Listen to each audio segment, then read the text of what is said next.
Broadcasting live from sunny South Florida, this is KMA Talk Radio. Life, liberty, and the pursuit of fine cigars. Your KMA crew, the Italian Scallion, Paul DeGracco, Alex Tavella, a.k.a. The Goat, and always telling it like it is, Honest Abe. I like to smoke them like the Winston Churchill, like John Kennedy, yeah. Remember Coach Red Auerbach, smoked up for victory, yeah. Well, you can take my wife, you can take my car, but you can't take my big cigar. My cigar.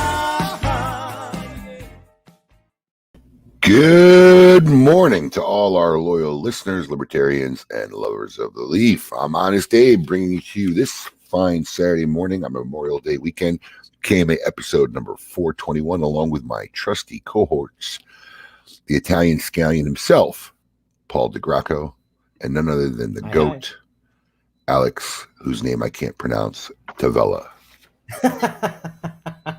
You said it right, didn't he? I say it right. I say it right all the time. I might have said it like once or twice wrong when I first met him. Took him 8 years. Yeah, but you do that. I haven't even known you for 8 years. Bro, you have some fucking... What amazes me about you sometimes is your, like, revisionist history. Mm-hmm. How long has Boynton been open? Yeah, that doesn't mean I know you because you were a customer, bro. Are you fucking kidding me? No, you hung out in Delray. Hold on. Bro. You hung out in Delray like the first 2 years we were open. We barely saw you here. Is that right? Yeah. And then you started playing poker. When did we start playing poker? Listen, we became friends. First of all, time out. How old is your son?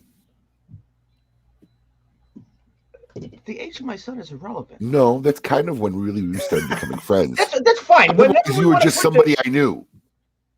Okay. So let me ask you a question. Yeah, ask me a question. Right. My revisionist. When did we start playing poker? I don't know. Jay started playing poker in the first year. We opened the shop fuck here. Jay. Fuck Jay. Okay? We played poker before Jay? Who sat out on it? Motherfucker, we went and put a fucking table in somebody's truck because we were sitting out there by ourselves. We went and bought a poker table.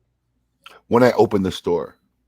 We were open for a while, but then we went and got those things. Yeah, I know, but I'm still telling you. We got one thing. We became friends when your son was born. Friends, no friends, whatever. Yeah. I'll grant you that maybe I don't know the last names of half the people who come into our store. I'm gonna separate it. The guy signs my checks and still can't pronounce my fucking name. He sees it all the time. How about that? Okay, first off, I don't sign your checks. Whatever. Here's some revisionist theory. It's direct deposit. Whatever. You sign off on my checks. I don't even sign off on your checks. Good morning. Paulie. Oh, I like when Alex is fiery in the morning. We've had a rough week. I'm shot. I've come to a conclusion. In the world of smoke, if Smoke Inn was a football team, the bartenders would be the wide receivers. Drama queens, demands, divas. Bartenders are the wide receivers of the Smoke Inn football team. Oh, boy. And I'm going to leave it at that. Sounds like somebody needs a Disney vacation. Yeah. Speaking of Disney vacations, what a segue to his own story. To his own usual. Well, Coop's already had like 6 comments on it since we started the show. And what was this occasion for the Disney trip? You know what the occasion was. See, now I'm about to get it as fired up as Alex. You know why I was away. Why? Our listeners don't know why. It was my birthday. Oh, that's right. Let me tell you something. The love I received from the KMA crew, from people that listen to us, not even people that I speak to normally, I probably 200 messages just from KMA listeners. Seriously, it was awesome. It was actually humbling to see that people. I mean, there were a lot of jokes in there, like take care of your cats and things like that. But happy birthday! But I was actually seriously humbled by the camaraderie that we have with the people that participate in this show with us. So it was really cool. Except for Honest Abe, he still hasn't said happy birthday. What does this have to do with That's Disney? why I went to Disney. I went to Disney for my birthday. He went to celebrate Disney for his birthday. Well, you're 40 years old. But let me preface it with this. How old are you? Didn't pay for the tickets. How old are you? For the, okay. How old is Paul? Paul's younger than me. Paul, how old are you? No, I think we're the same age. I just you? turned 38. Yeah, so we're the same age for about a month. Yeah, all right. Who's turning 39? I am next month. Is your birthday next month? Wow. Yeah, my kid's going to steal my birthday. I see it coming already. Why? Is his birthday around? Yeah, actually, that's true. I'm the 30th. He's like scheduled for the 25th, which doesn't matter because after 30, you're just another year closer to dying. Listen to me. Yeah, that's true. Except if you're Paul, you just become. You celebrate 21, and then you celebrate 50, and then you die. And you think you want to can't wait for 30, and then you get to 30 and you realize it's all downhill. No, 30's the worst. It's the worst. Because it's the first moment. 30's the first moment where shit starts breaking down. and you know, Yep. fat doesn't come off Your as back easy, hurts. and your back hurts a little more, and you don't know why, and it's really nothing wrong with it. It just hurts. And 30 is when it goes into light speed. Quentin Thornation's the ugliest 38 I've ever seen. Wow. Yeah, Dude, you are fucking I'm not harsh gonna this lie. morning. Bro, I'm running on like 4 hours of sleep. It's gonna Oh be a my rough day. God. This is me on a typical I Wednesday. thought he Usually was by old. I thought he was older. I thought he was Quentin? older. But he actually, you know, I Yeah. saw him on our Whereby chat, and he's looking good lately. He got a little shave. He fixed his beard. He lost some weight, right? His eyebrows are growing back in. I mean, he's actually starting to look like a real human being. That's what it is. Yeah, his eyebrows are coming back. He's got I was the goatee. watching him last night. I said, why is Quentin look more normal Yeah, than usual? he got rid of like the The weird eyebrows are The coming eyebrows back are in. coming back. Yeah, he's looking like a normal, not normal, but he's It's looking like a human being. It's amazing how subtle, because that used to be our thing when we'd go out. If somebody got wasted, drunk, and passed out, we'd shave one of their eyebrows. Never both. That's just the one. worst. Because that either forces them to be humiliated, or it forces them to have to shave their own second eyebrow off. It's a great thing. So we'd always shave one, and then it's amazing how subtle it is that I've been looking at him now for like a month and just like something's wrong, but I forgot he shaved his eyebrows. That's what it is. Yeah, that's the problem. Your theory doesn't work with Thor, because you know you couldn't have just shaved one of his eyebrows. It wouldn't have made a difference because he shaved his own eyebrows. I know. So, you know, He feels so Why? loved. In a bet? No, listen, I put a bounty at Ristafari if Yeah. anybody shaved his eyebrows. He found out about it and decided to preempt the game. I got it, Jeff. and I got it. I'm working on it, Jeff. Shaved his own eyebrows. Yeah, he shaved his own eyebrows, trying to collect on the bet, which he should have known. What is he, the Super Bowl streaker? Doesn't he know that Exactly. doesn't That's work what I out? told him. We You had can't that- influence We the had bet. that guy on the show. Which is interesting, Yeah. considering this is a guy who still hasn't paid his own bet, by the way. Has not. Alex He just owes signed you one. a signed I bill? signed one. Yeah. I signed one. You got another coming up in about Maybe, 30 days. I don't know. We'll see. Yeah. That's 50-50. wow. Oh, Well, I don't want to say have you won any? I'm confident on that one, but I think, you know, it's I'm so confident. I'm ready to double down again. you're so We're at confident. We're at $10 right now. I gave you a cushion spread. I gave you a really nice spread. You picked it, not me. I know. I gave you a really nice one. Can you talk about what the bet is? Or No. not? Because if we do, it'll totally influence the outcome. So we really can't. Okay. Well, that's fair. Yeah, it'll Uh, totally. We never Alex, talk have you about ever that. won? No, Have not you ever yet. won a bill Nah. from that, Abe? Nah, Wow. not yet. Not yet. I mean, listen, I think even Adam had one bill signed from you, but I don't know of many other people that have. if Adam There's a half a if Adam has a signed bill, that really devalues. Adam does the have a signed bill. from Abe. Hold on, let me clarify. Adam does have a signed bill. It was whether or not a table would Like- fit in my. It was whether or not a table would fit in my car, I'm not even doing and that anymore. he won, and then I won that signed bill back. I've won about Oh, 4 or 5 of my lost bills back. Yeah, I Italo gave a few back, right? 2 back. I won 2 back. Wow. So yeah, It'll just goes for it, man. Hey, listen, your videos weekly. I'm like looking forward to those spice videos. I don't know, man. After last love night, it. if you're not if you're watching this and you're not in our Smoke Inn social Facebook group, you're missing out on a lot of fun. So I highly recommend head over to Facebook, look up Smoke Inn Social. It's 3 simple questions, answer them. And that episode yesterday, I don't know if that one's going to get topped. I watched it again last night. I almost died. I don't know if we could beat that episode. I don't know. To all our loyal listeners out there, to our socialites, we need a can of fermented fish. I think that may be the only one that puts us over the edge. I'm not filming that. It's got to be done outside, and I'm probably going to throw you up can't do it in too. your office. Just from what I see, like it doesn't matter whether you're participating or not. You're going to gag, and so it'll be total. That's not even going to be chaos. outside. That's going to be like off location somewhere. I say we go to Evan Darnell's house, We should. Let's go to That's Seven perfect. Bridges. Big enough. There'll be airflow in there. right? But yeah, I'm not sure if we could. I'm not sure we could top that yesterday. That was like just so damn funny. Let me ask you a question. When AJ was dry heaving, was that real, or was he just trying to get Italo to throw I up? think Because I he think did it was throw up both. later. I think it was both. Okay. I think he started Because dry I was heaving. dying. I think he started dry heaving. He controlled it. It got it simmered down, but then saw how it affected Italo, and then just kept rolling with it, which I thought was a great tactic at the time. I have an idea. No, it was. Wait, I have an idea, and I'm going to need the support of our KMA listeners. I have some peanuts left. And Where? I think, remember the little extras? Because it was I saw them. I they threw them out. took them, put them back in the bags. I think Paul should do the peanut challenge, and I need the support of our listeners to make that happen.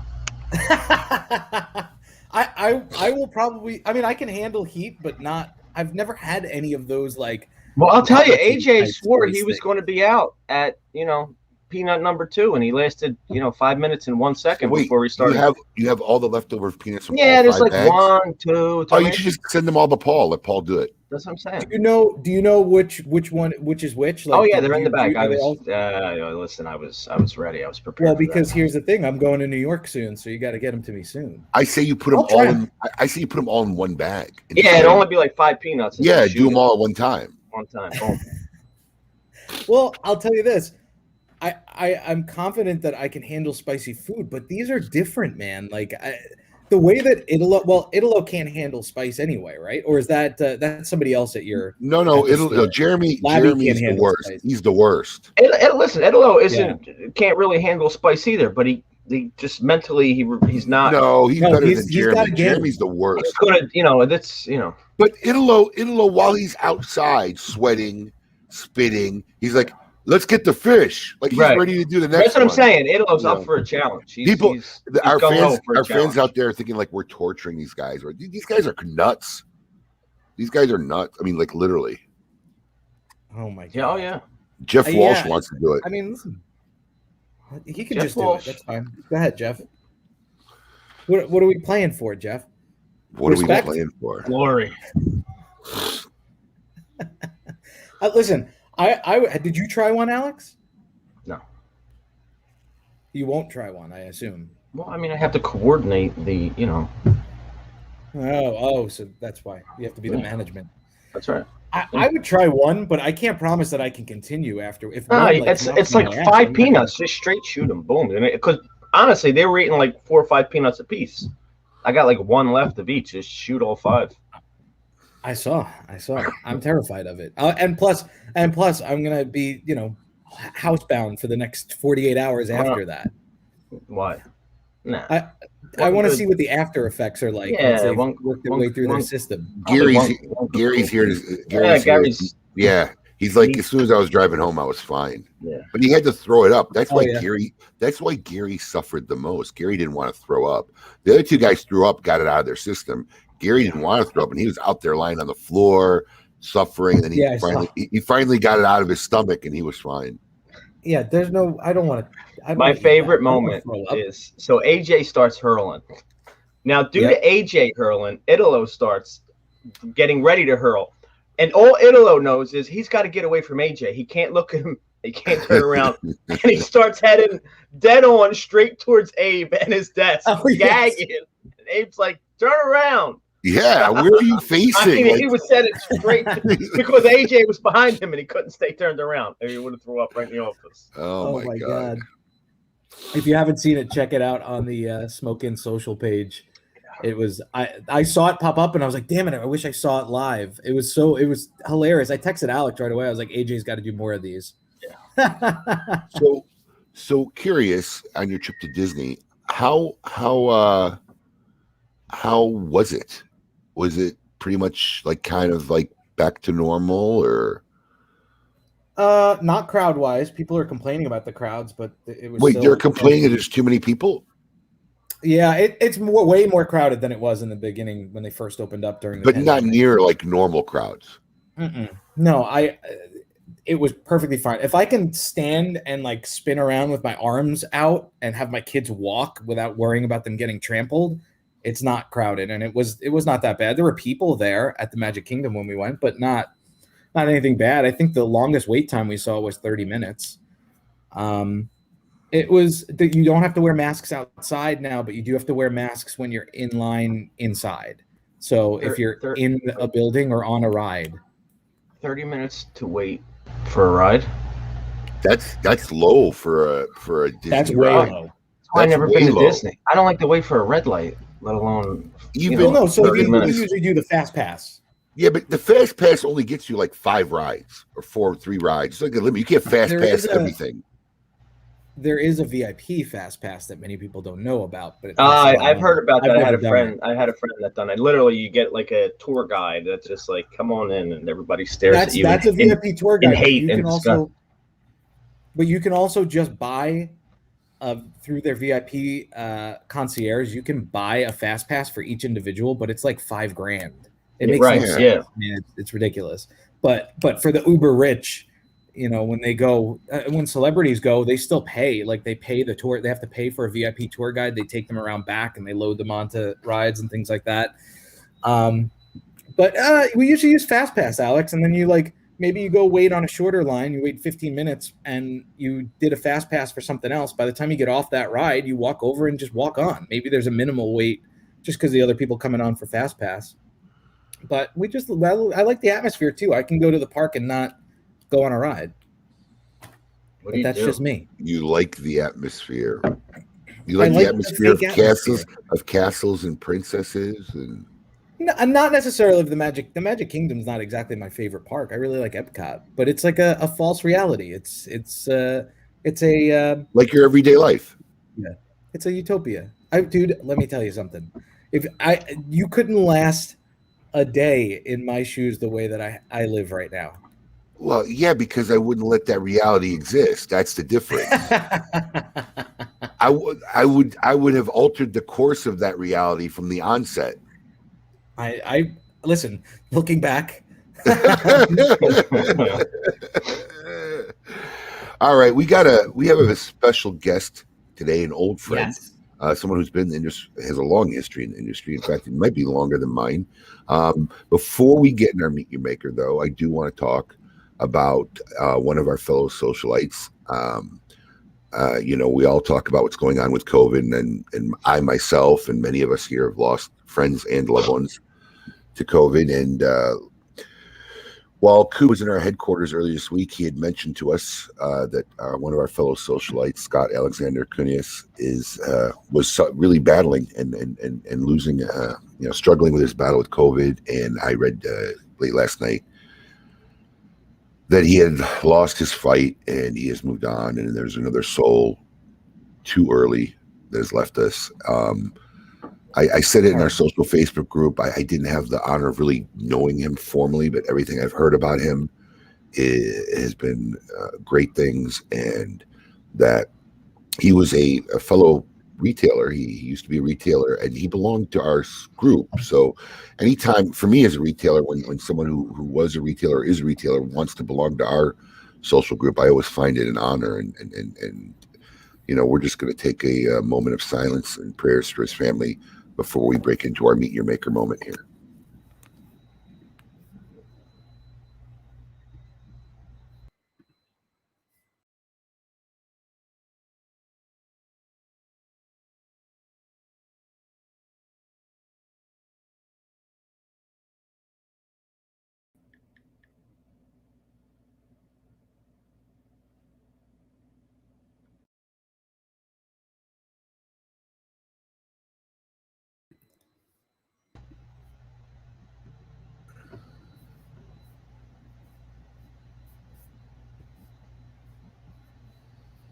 I want all of you to get up out of your chairs. I want you to get up right now and go to the window, open it, and stick your head out and yell. It's time to meet your maker.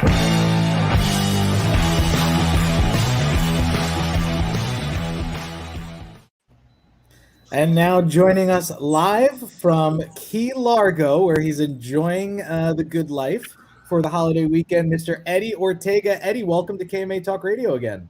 Good morning, kids. How you guys doing, man? We are kids, Gramps. What's up, Gramps? Right? Eddie, I probably haven't seen you in at least 6 to 8 years. I know, it's been a while, man. Seriously, it's been about that long. Yeah, and I'm getting a lot older. You still look good, man. I'm getting gray. That's pretty much it. I've been meaning to to actually a couple of times, like just go by and bullshit at the store and stuff. you just get caught up with Life. Yeah, day to day, same shit. Oh, I'll go tomorrow. Oh, I'll go next week and shit. And I just but yeah, man, it's been a while, buddy. Eddie, you may be looking older, but you're still looking ripped. You've always been one of the most ripped guys in the industry, man. Still working out? I still work out a little bit, man. Trying to keep up. Good for you. So, Eddie, how many years have you been in the cigar industry? Since 1997. Since 1997, man. All right. So, yeah, it's roughly about the same time. Yeah. 24 years. Yeah. Look at you. So, what did you do before you got in the cigar industry? And how old were you in 1997? In 97, I was, what is it? I'm sorry, bro. I got a little buzz from last night, and I'm still like, I'm still coming down. It's all right. I don't know. I was like about 20 and like 30, 33, something like that. And what were you doing at the time before you got in the cigar industry? I was before I got in the industry. I was actually I've always been in computers. So I was director before cigars. I was director of IT for a company in Davie. They used to make vitamins and stuff. But my first father-in-law was Rolando Reyes from Puro Senior, so he started nagging me, come help, and I jumped into the cigar industry, man. So your first father-in-law got you in the cigar industry, and what did you do for him when he came in? Did you work their IT, or did you actually? No, I actually used to run Puro Seniors. That's how I got into. So I took over control, and set up the distributors, just run the whole business. Really? Yeah. So peer pressure got you into the cigar industry. Family pressure, not peer pressure. Family pressure. Yeah, that's basically it. But you remember, Puro Seniors was huge back then, man. Yeah, they were Puro Seniors and Aliados. Yep. Seems like a long time ago, man. It was one of the big brands of the boom. Yeah. It was one of the huge brands of the boom. And Ronaldo Reyes had great history in the industry. It's a shame what happened to that brand over time, but yeah, I mean, at one point it was up there as any other company you'd know today. Yep. How long did you work for your father-in-law? I did like about 3 years. 3 years before I left and went into, again, doing my own stuff with World Cigars. Remember, we launched Cinco Vegas and all that stuff, all that other brands. Now is Cinco Vegas different from Five Vegas, or is that the same brand? No, Five Vegas. Okay, that's so the same one.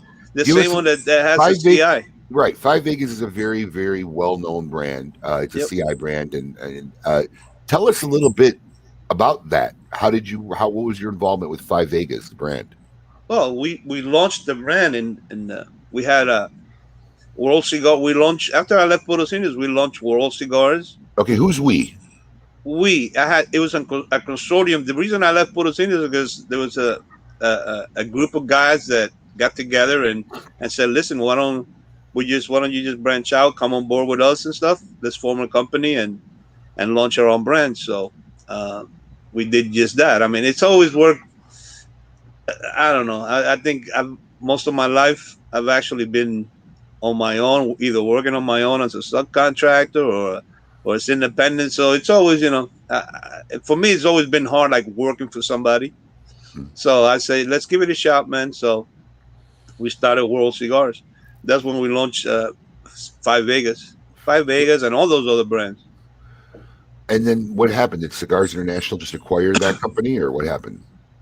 As you know, everything was like the first 1 or 2 years. I mean, everything was awesome because it was just before. What is it? When is it when they crashed in October of '98 or whatever? That big crash. Black Thursday or whatever. Yeah, man, that was the start of sales and everything was going fine and dandy before then, but all of a sudden, just like partnerships and different things happen and stuff. But I decided, I just got sick of the partnership, basically. So I left, and somebody else came on board to run the company.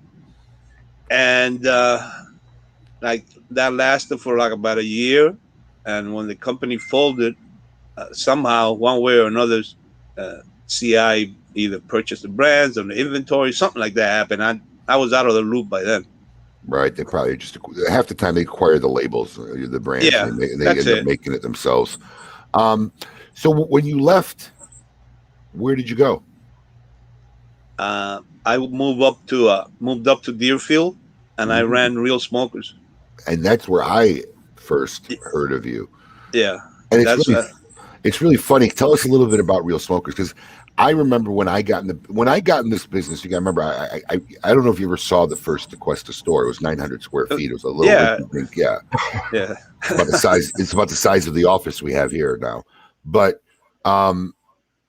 Real Smokers was one of those shops. I just remember saying to myself in my mid 20s, late 20s, wow, how do you get to be that big? How do you get to be as big as Real Smokers? I was trying to figure it out, because Real Smokers was not just retailing; they were wholesaling all over the country. Yeah, no, we had a big. It's not just retailers. At one point, I mean, Real Smokers, we had a substantial district. I mean, we a pretty big distributor at one time. You had a catalog and everything. Yeah, we had a catalog. We actually had a sales room. Of like at one point, I had like 15 guys on the phone making calls. Wow. But everything was different. Everything was different back then. You had a lot more stores. You had a lot less regulations. I mean, I remember back then, California was one of the biggest states buying premium cigars, and they had a lot of stores. And now, I mean, it's almost impossible doing business over there. Yeah. How long was your tenure at Real Smokers? Oh, I was there like about 10 years. That was a long time. I remember. Now, were you working the retail or mostly the wholesale and national distribution? Actually, I was running because there was two partners, Carlos and Leo. Yes. But I was actually running. I was the COO. So I was basically running the operations there. It's in a weird 6 degrees of separation. The company that I was working for at the time actually bought the building when Real Smokers moved. The first building. Yeah. Wow. Yeah. The rehab place. Yeah, I was working at the place at the time. Yeah. They've grown a lot, man. They bought both buildings. Oh God, they own half the block at this point. Yeah, man, they own all that shit there. Yeah. I mean, they're doing. I know the guy. Yeah. Nothing like rehab money. Nothing, yeah, and especially up there, man. That's a good area. I've known real guy. I said real because you popped real up.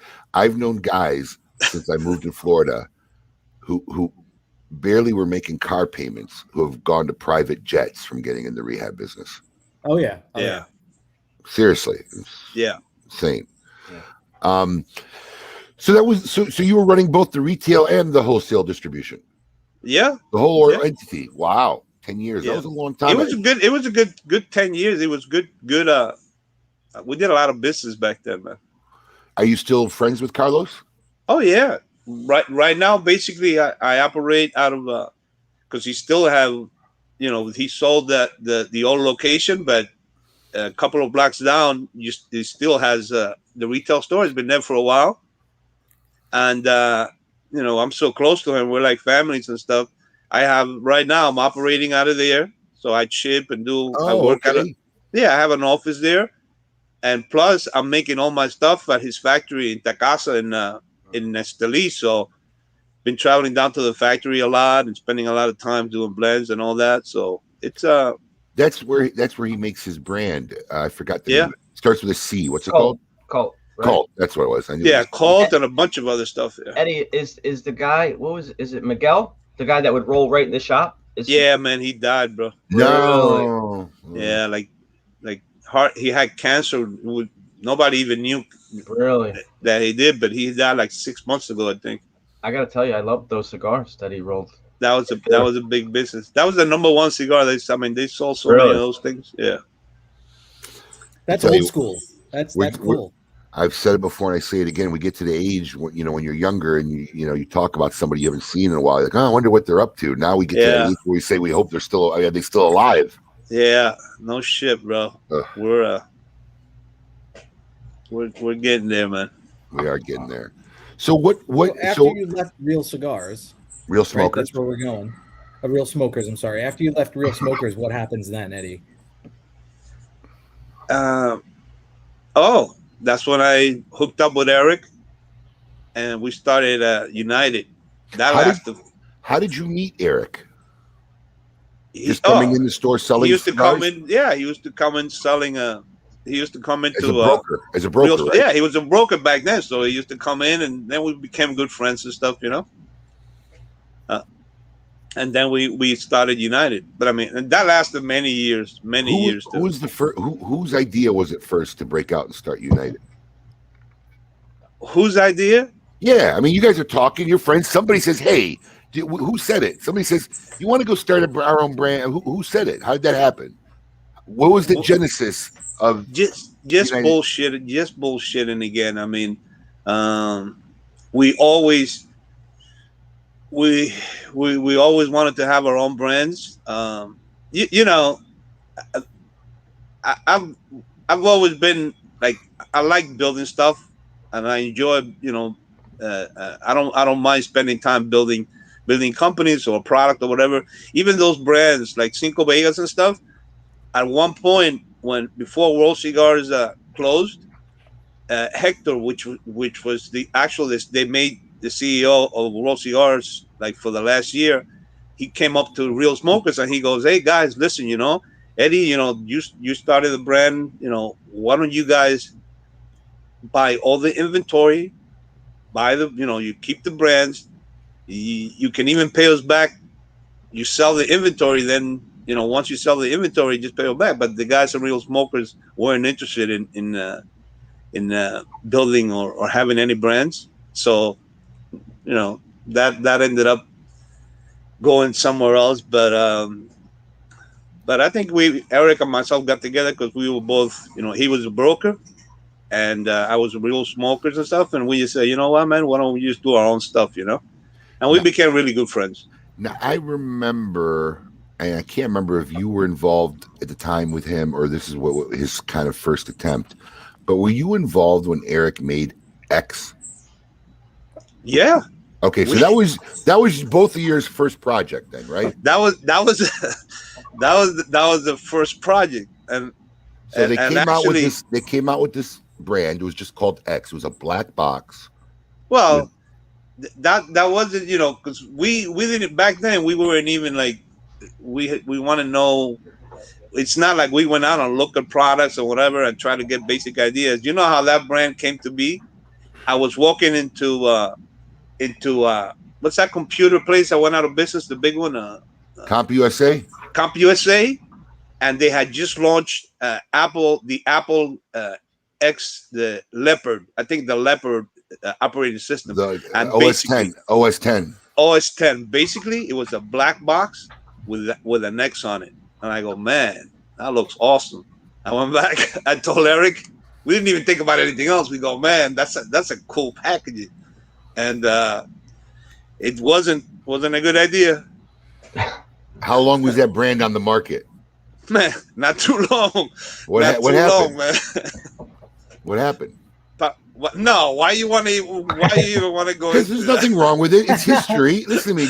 Hold on, wait. I'm not picking on anybody. This is something that happens often in our industry, and I've said it before. 9 out of 10 times, it's not on purpose.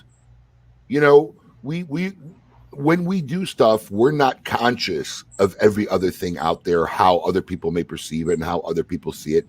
You just said to a great story on what gave you the idea and what you were thinking with it. But then obviously, there was a trademark issue because someone felt it infringed on their brand. And then, ultimately the brand ended up going away. And, there's nothing wrong with talking about it. I mean, we're all friends for the most part in this industry. And we are. I mean, we hold no grudge or whatever. Yeah. I mean, it was just, But if we think about it, I mean, we should have just we could have actually just changed the packaging, repackaged it, and done something with it. But I guess in hindsight, we could have done something else. Look, I've had these talks, right? Because when we came out with Red Meat Lovers Club, a lot of people reached out to us. Look, my father was a butcher. We're making a cigar. It's called Red Meat Lovers Club. And Steve and I were talking. It was just a natural idea. We should put this in butcher paper. I grew up wrapping meat in butcher paper, white butcher paper. I mean, it was just my natural instinct to think of that. And sure enough, I didn't think about it.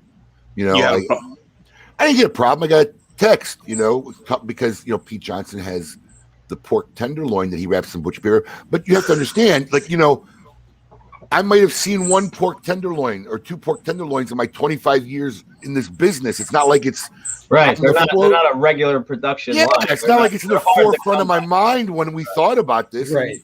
And, Pete busted my chops. I told him, look, dude, I mean, this is a Red Meat Lovers Club cigar. It was just a natural. So it happens. It after all hundreds of years of doing stuff, it naturally is just going to overlap, and you have these things that happen, and you work it out. So now you're launching the brand you launched this company with under at that time was United Tobacco, yes? Yep. It has nothing to do with the United Tobacco that's out today. So I mean, no. Let's not, because there's one out there today, so let's not confuse. Yeah, I know. This is the original United Tobacco that Eric and Eddie had started together. Then you guys came out with some other lines, and tell us about what happened after X fell off the map. After X, we did Rio, we did Vibe. Now, when you did Rio and Vibe, you got who made the Generation X cigar for you? Because to be honest with you, I don't even know or remember. Oliva.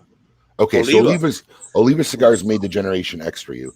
Yeah, and then the Rio and Vibe came out of the Rocky. Out of the Rocky in Honduras. Right, and so you guys had moved then, and moved your operations to. You were working with Rocky at the time.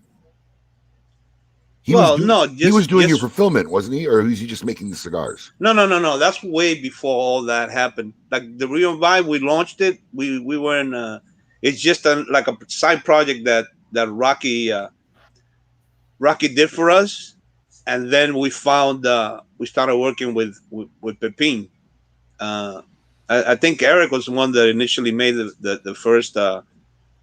He approached Pepin when Pepin was on 8th Street. So then we started working with Pepin on the 601 and everything else. Pepin made all the original 601s. Yeah. Yep. And then you moved to Rocky? I know at some point you guys were working with Rocky, and I can't remember. Yeah, but we moved. At the beginning we were working with Rocky. Then we started working with Pepin, and then we moved. Well, because when we didn't, it's not that we moved with Rocky. You're talking about when we did like the deal with Rocky, where we would they were going to distribute it and stuff. Yeah, I remember that at some point that happened. Yeah, that was way after United have been going. My timeline's a little off. Yeah, so it was with a different company. No, it was still United. No, it was United was around, and it was later in United's. Okay. Yeah, but we also used a lot like EO brands. So that logo stuck around for a long, but that was everything was still under United. Okay. Yeah, that's what happened. Yeah, I stopped seeing United, and I started seeing EO brands on everything, which was Espinosa Ortega. Yeah. So you had the Rio Vibe, you had 601, you had Cubao. Yep. And am I missing any, or is that pretty much all of them? Murcielago came out. We had Murcielago. We had on the United. What else we had? We had a bunch of bundle lines. We have Florida. We had a few others, but 601, Murcielago, Cubaos were probably the main ones.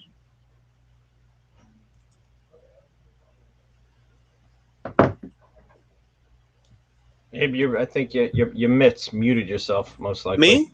No, Abe. I got Abe. the switch I lean on over here. Sorry about that. So then, after years of doing this together, you and Eric branched out and split up. Yeah. And you took certain brands with you. Took Cubao. Basically, Cubao was the big one because Rio and Vibe we hadn't sold for like a long time, and as you know, if you don't like re-register the trademark and follow up with it, you lose it after a while and stuff. So, but Rio and Vibe were never performed in our portfolio. I like that Rio cigar. The Rio. I liked it. That it was box pressed. I thought it was when we first launched, it did great, but then something happened along the. Back then, when we did all this stuff, back then it was pretty hard, like getting the good materials. Back then it was a pain in the ass making a cigar the way you wanted to because the lack of raw materials and it was just crazy. So when we first launched Rio, it actually did pretty good, but somewhere along the line, it just lost. It just wasn't the same, and it was just not selling. When you make brands, you can come out with as many brands as you want. You can have a million brands in your portfolio, but there comes a point where if you're only selling X amount of boxes, then that's why you see all these brands that come out 1 month and they go high for 6 months, and then you start not seeing them because then they're in Cigars International Super Saver deals. If it ain't selling, you gotta cut. You can make 50 boxes a month. And we got to remember too is we're going back to a period where there really wasn't social media in the cigar industry. Yeah, right? There were no Facebook groups. There was no. It was very hard to come out with a brand and get the word out there unless you had, $120,000 or whatever it is, $60,000 a year to drop in Cigar Aficionado. Yep. No, totally different time. Yeah. And I don't know what's worse, if what's happening now where every time Dick and Harry, it's puts out a brand. I can't even. A lot of times I'm reading these press releases and I'm going like, "Oh, so and so is putting out another brand," and I'm reading at the company and I'm going like, "Wow, I don't even know." Well, listen, it's. I've said it before. It's like a renaissance now, and it's definitely a consumer's market. Because literally everybody's making cigars, and then guys are rebanding cigars and they're renaming cigars. But at the end of the day, I can't remember who used to say it. One of my coaches or someone, or one of my teachers used to say, but the cream always rises to the top. The garbage, just like during the boom, the garbage gets filtered out. The gimmicks get filtered out. The guys buying dollar sticks and putting bands on them and making great stories get filtered out because they're never built on any good foundation and it doesn't last. So, I don't think it's necessarily bad for the industry. I think the consumers enjoy it, but at the end of the day, the meat and potatoes is, always stand out of the core of what this industry does and what this industry is about. And that's what I believe. Yeah, it's good, like you said, and it's good for the consumer or something because they got more. But for the business, for an actual working business model, it just becomes harder and harder for the manufacturer because you basically, you can't fall behind if so and so is putting out a brand new cigar every month or whatever.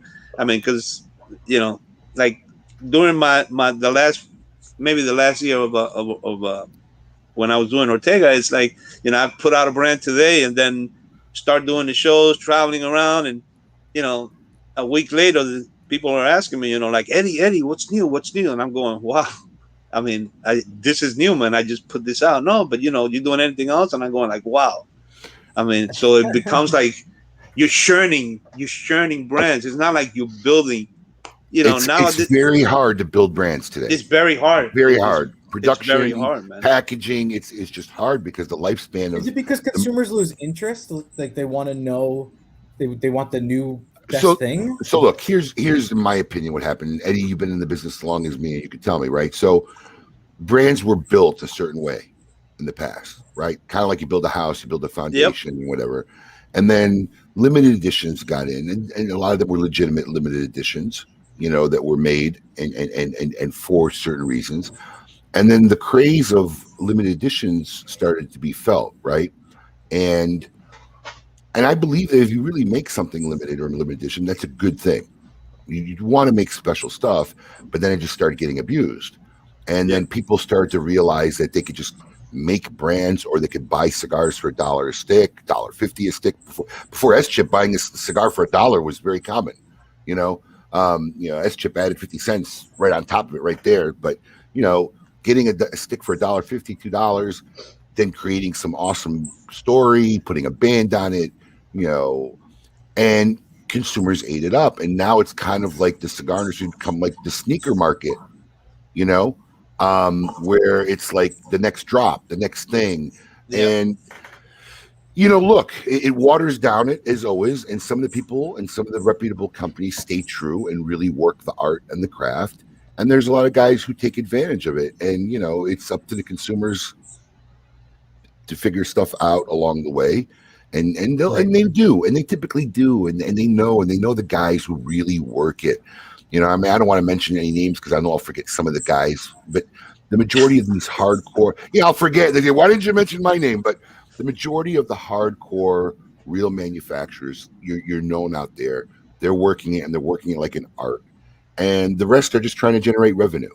And that's what's happened now with that kind of an industry.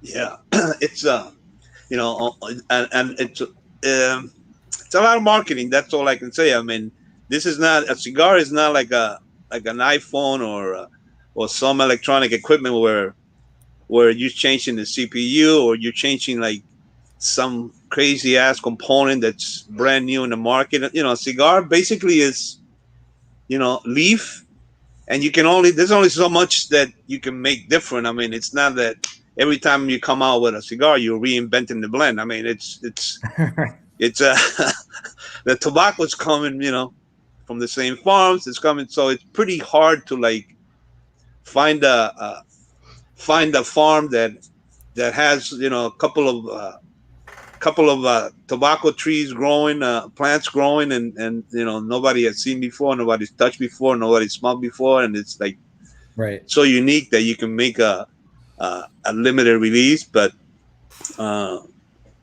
it's crazy now. I mean, it's pretty hard for the manufacturers that have been around the industry for so long, and they want to. I remember when Pepin first did the factory, they're getting, now they're on another level. But I remember we used to talk, and he goes, Eddie, I don't want to be doing this, limited that, And I go, Pepin, unfortunately, you're going to have to do, you may not do one every month, but you're going to have to do that because that's where the market's going. So it just makes it hard for a manufacturer because you constantly have to be generating these, new marketing ideas, new packaging, new rings. I mean, it's a pain in the ass, man. Well, the nice thing about, not the nice thing, but the interesting and the natural phenomenon about tobacco or like any other grown product is you can have the exact same seed grown in the exact same field, but it could taste slightly different. Of course. The next harvest.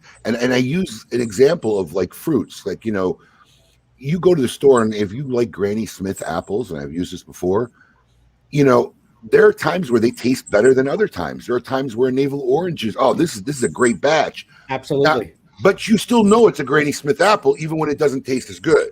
Yeah. Because it has a distinctive flavor. So that's the nice thing about varietals when you use tobacco. Because look, my organization, our company, Smoke Inn, we've been doing, and that's why I kind of came out with the micro blends when we first started it, is to have this thing made from one batch, right? Because, it would be the same all the way through, and it would run. And our projects are never rushed. I mean, we put a lot of effort and work, so we don't fall into that category of just having some junk made. I mean, Alex will tell you, we have a project we have two projects coming out. One with Alec Bradley that we first started talking about in KMA probably 2 years ago. And we're still waiting on it, and it's coming. I think it's going to be this year, the next few months where it'll hit. And the other one is with AJ Fernandez. It's been over a year, You know, so we didn't. Yeah, over a year we started working on our project with AJ Fernandez. Wait, can we tease a little bit? Is it one that we talked about on the air when Alan Rubin was on the air? Yeah. No, okay. I mean we've been public about it. We're bringing back I think it was their first box brand because Alec Bradley broke into this market with bundles, Occidental Reserve. Yep. You know, and their first box brand was Trilogy, and it was the first triangle box press cigar. And we talked about it in the show when the boys were on a couple of years ago. And I said, dude, I would love to bring the Trilogy back as a micro blend. Alec and Bradley told you have to talk. You have to convince. Yeah, they said they've been bugging their dad forever. Their dad's not bringing that cigar back. And I literally called them outside of the studio after the show, and he said he'd do it for us. And that was 2 years ago. And I kid you not. Wow. We've been kind of going back and forth over these last 2 years. And in fact, when Coop was here visiting us in our HQ this week, he actually told me, I saw it. It looks awesome. I haven't seen it. Coop saw the packaging before me. I haven't seen it. Yeah, he was there. He was there. But the boys put serious effort on the blend and went back and forth on what we wanted to do. And it wasn't just, hey, let's make something and band it. So, and that's why our micro blend series has stood through the test of time, because we haven't played those games. At the end of the day, the consumers know it and they figure it out over time. You can't make, I don't know what number we're on, 16, 17 micro blends, and it still holds its weight if you're playing games. So right, it would have, after the first two, you would have been done with it. So now, I need help from some of our fans out there, and then we're gonna get back to Eddie because we got on a tangent here. But I'm smoking the new Pope that just dropped, that we did with Drew Estate like 4 or 5 years ago, and we just relaunched this past Thursday. And I took my band off, and I noticed something cool, and I don't know if it's on any of the original Popes. I've seen a lot of posts this week of people smoking the original Popes. So if anybody has one and lights one up, please let me know. But I think they just did this time around, but they put their Smoke Inn Microblend series on the inside of the band. Oh, that's cool. I don't think that was on the original. So if anybody has one, I don't have any.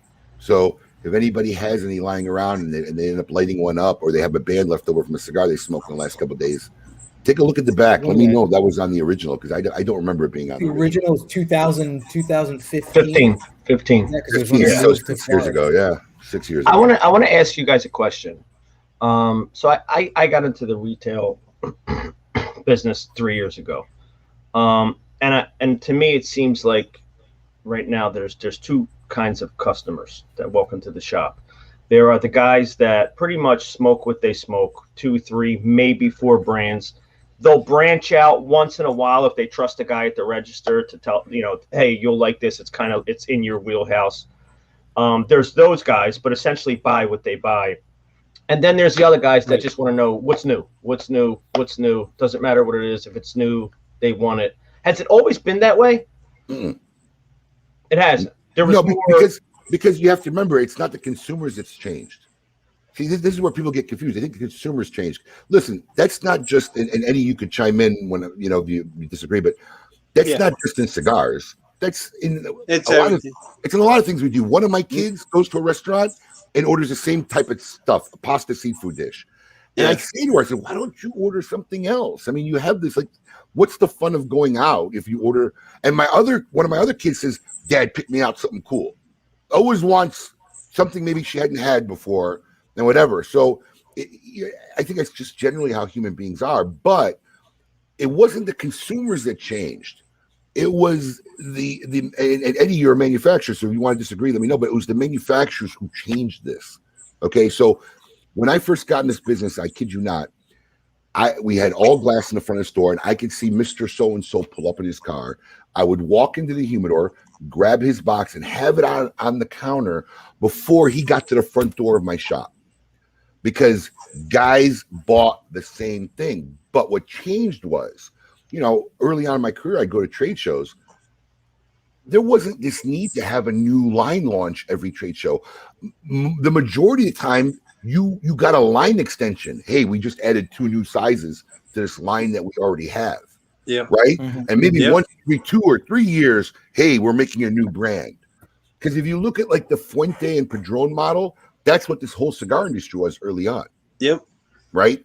Fuente and Padron don't come out with new brands every year. So that was the model of the whole industry. And then it started to change. And then every year it became imperative to have a new line, a new launch. And then throughout the year, forget it, it wasn't even trade show, or then it became not trade show oriented. They're launching 2, 3, 4 times throughout the year when the trade show's not here, new lines. I mean, I remember one year, and listen, I love Rocky. So when I bust balls, I'm not being mean. I'm just being genuine. And so I love Rocky. He's a big supporter of us and KMA Radio. He's been an advertiser at KMA Radio. But I remember one year reading the news early on KMA, and he had like 19 lines launched.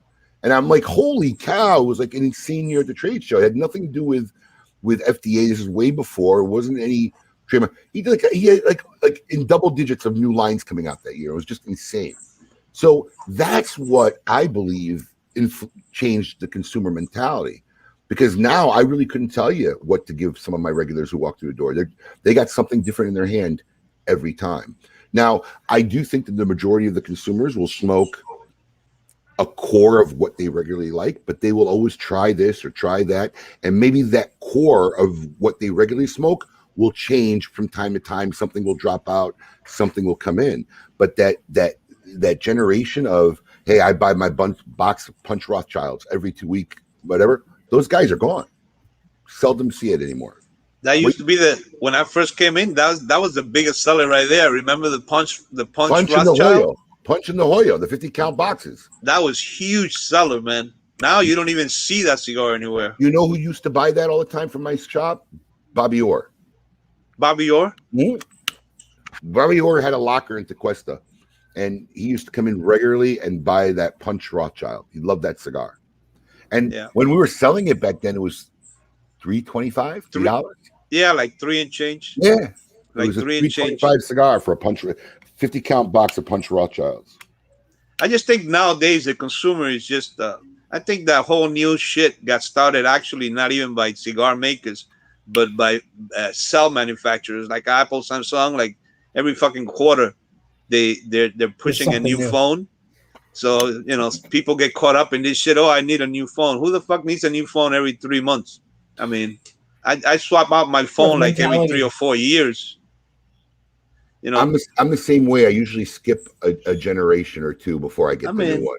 It's crazy. Why? Because they made the change. The camera, it's a little better now. I mean, the first industry that I can remember, and Eddie, you're a little bit older than me, and so you might correct me, but the first industry I can remember that started doing this model was the sneaker industry.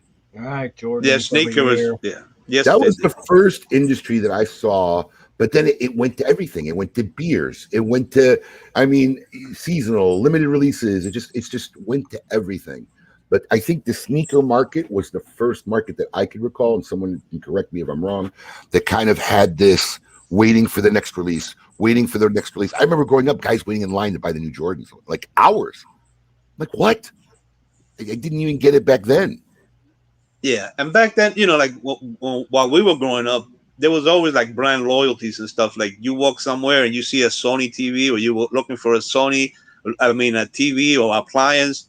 You had your specific brands like that you were. But nowadays, all that's gone out of the window. It's very, very hard, not just for cigars, but for any. You got to remember. That's also the fault. That's also the fault of the manufacturers. And when you come to electronics, because the inside of my Hisense TV is the exact same components as a Sony TV. That's 100%. They're all made by. There's only 3 companies, like 3-4 companies that make TVs. That's it. The rest it's like watches. Okay, so it's the same thing with watches. People don't realize there's only 5 major automatic watch companies in the world. I know, they're all the same watches. The TV industry is even the worst because they literally specialize in making it so you can't price compare. They make the same stuff in 10 different packages with little tweaks and whatever, and they're all the same TVs. Because half the times you can't even find this same model somewhere else. It's a little different here. It's buying a TV is like hilarious. It really is today. It's funny. It reminds me. I remember my father told me a story when I was young. He used to work in a bread factory where they would make bread, and it was basically big machinery, and the bread would come flying through, and the last component of the line was the bag. So the bread would come through, and boom, in the bag, out the bag, and he said, and every however long, couple hours or so, a horn would blow. they would take that bagging machine end off, put Change a different bagging change the machine bag. on, and the same bread would run through and it with a different bag. No, this is a true story. When I grew up in the grocery store, I don't think this is Wonder a national brand. Yeah, Wonder Yes. Bread. Yeah, right. Yeah, That's what he said. It would be Wonder Brand, and then the bag, and it'd be Okay. whatever the local or the cheap or the other one would be. Wonder. Okay, so Wonder Bread, because we used to have the bread guy come, would have this like always like more economy Wonder line that was like 2 for or 3 for $1 all the time. That was on sale, whatever. And then it was a shorter loaf, and then they had the regular Wonder loaf or whatever. And I remember asking the driver, literally, like, really, what's the difference in the bread? He goes, it's not, it's just a bag. No. Yeah. It's just a bag, and the loaf's a little bigger. But they had the premium Wonder, and they had the little, special economy. And it was just a bag. So, I mean, it's crazy. Wow. But listen, we got to take a break. We got to pay. We got to help pay for the show. We got to take our commercial. But after the break, we're going to have more with Eddie Ortega. We're going to talk about the Series D. You want to talk about what he's doing now? Yeah, we're going to talk about the Series D and what he's doing now. We're going to have our As the Record Spins segment, sponsored by Avo Cigars. And, of course, we got William Cooper coming on. And we're going to have a very special kind of one-off tale of the tape for you in hour 2. So don't go anywhere. We'll be right back after this. Keep it lit. Surgeon General warning. Cigar smoking can cause lung cancer and heart disease. Currently available at your favorite cigar store, the Romeo y Julieta Reserva Real Nicaragua is another fantastic collaboration between AJ Fernandez and Rafael Nadal. Landing a #1 cigar of the year of 2020 by Cigar and Spirits magazine, the Reserva Real Nicaragua is handcrafted at Tabacalera AJ Fernandez. This Nicaraguan Puro is a medium to full-body cigar that is packed to the brim with flavor notes of leather, coffee, and red pepper, which pairs nicely with a spiced rum. Available in 4 sizes, Romeo y Julieta returned to prestigious form with the Reserva Real Nicaragua that should be enjoyed by all. Surgeon General warning. Cigar smoking can cause lung cancer and heart disease.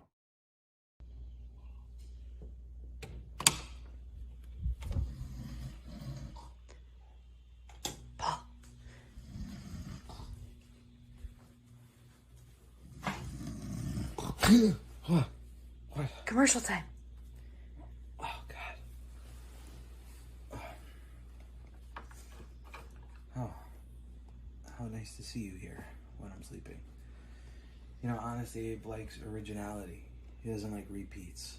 And I like to sleep with a glass of Bonner Private Wines next to my bed so that when I wake up in a cold sweat because I forgot to do something for him, I have it here to relax myself.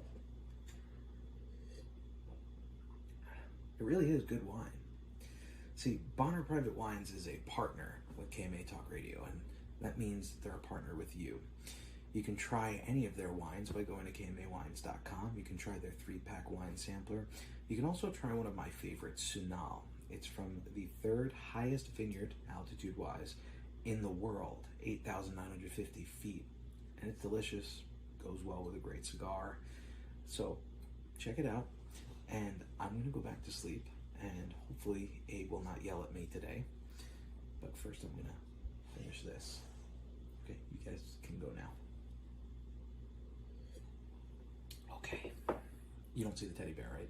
No. Okay. That's all I need.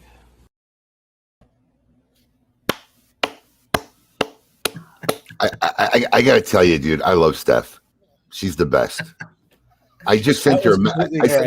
I sent her a message during the break. I love her. She's the best. Oh, you did? Yeah. Wait, you have my wife's cell phone number? This is weird. Bro, your wife and I talk like every day. Dude, it would not surprise me because of those little things that I'm like, oh my God, that's such a coincidence. Abe was just talking about that. We had lunch last week, right? All right, that's taking it a little bit too far. But I love Steph. Actually, go ahead.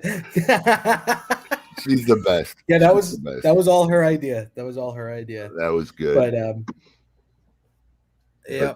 That was interesting. And you know what? We got to get a graphic up to end that commercial with to be up for static. It breaks. We have to put it. I like how we have production ideas during the show and we talk about it. Yeah, we have to edit it, so I can't do it. I can't do an overlay. I guess I can just put up an image after it. Yeah, we'll give you an image that you can leave as static for 3 seconds that you just add it to your whatever you record, and that way it'll give it a nice smoother transition. I'll even put a fade on it so it fades a little bit better into the program. How even about that? better. Where's our guest? Here he is. There he is. I had to pee, bro. Oh, we know how it is. I have it timed, so I know how long I got when the commercial starts to run and come back. That's funny. Holy cow. All right. Shall we get to Avo? Yeah, you want to run it now? All right, Eddie. Yeah, So let's run into As the Record we have a special segment called As the Record Spins. It's sponsored by Avo Cigars. And our good friend over at Avo, Eddie Guerra, poses questions every week for our guest. And we have a question for you. So let's go to As the Record Spins.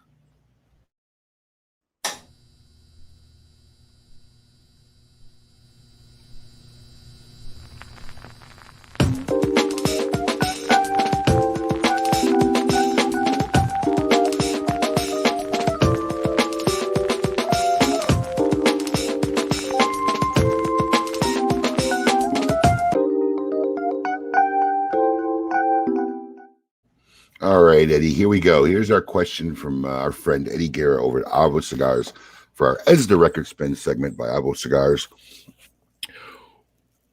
Eddie Ortega, what individual has had the most profound impact on your life?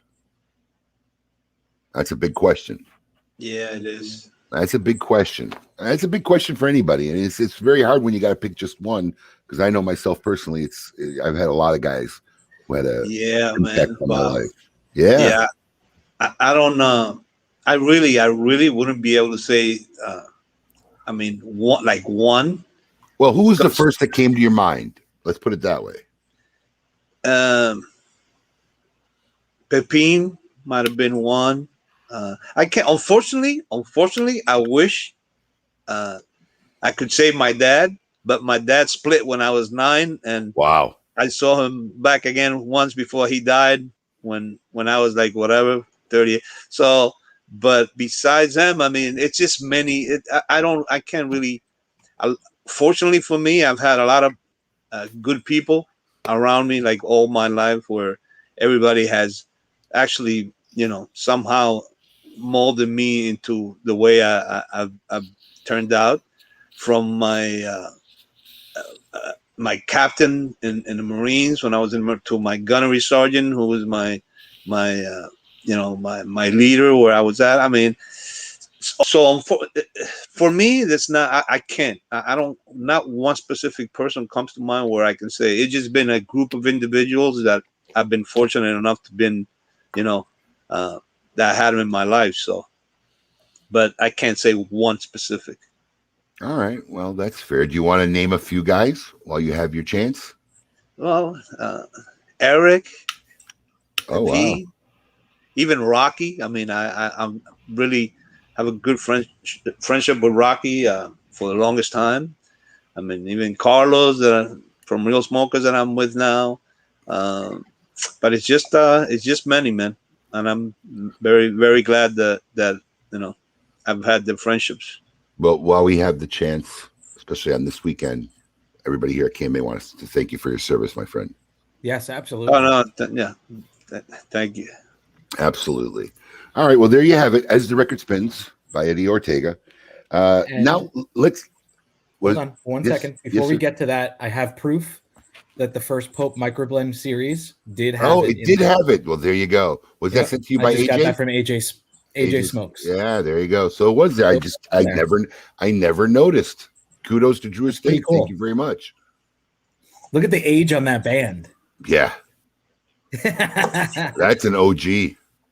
Yeah. Oh shit. I know AJ's desperately gluing it back on right now. Yeah, probably. He's like, I'm not gonna smoke this. All right. So Eddie, you break off from Eric Espinosa, you start your own brand.